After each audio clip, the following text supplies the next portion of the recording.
સુરત શહેરના Limbayat police station વિસ્તારમાં હત્યાનો એક બનાવ બન્યો હતો, જેમાં 3 વ્યક્તિઓએ ભેગા થઈ અને એક ભોગ બનનારની હત્યા કરી હતી, કે જેમાં 3 વ્યક્તિઓએ ચપ્પુના ઘા માર્યા હતા. એમાંથી 2 વ્યક્તિઓ પહેલા પકડાઈ ગયા હતા.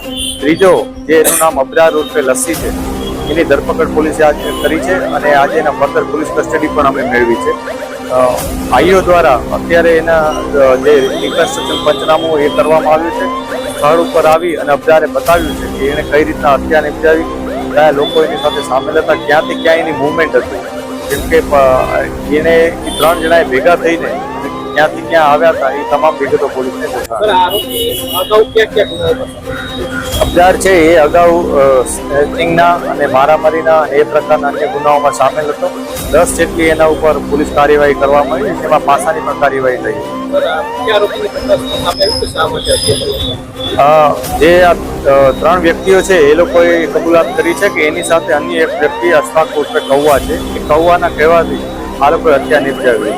જે અશફાક છે એનો ઝઘડો એ ભોગ બનનાર સાથે થયો હતો થોડાક દિવસો અગાઉ, અને એનો બદલો લેવા માટે જ એણે આ તમામને કીધું હતું. આ 4 મિત્રો છે, આને ઉપરાંત અન્ય આરોપીઓ પણ આમાં સંડોવાયેલા છે, જેની ધરપકડના પ્રયાસો પણ અત્યારે ચાલુ છે.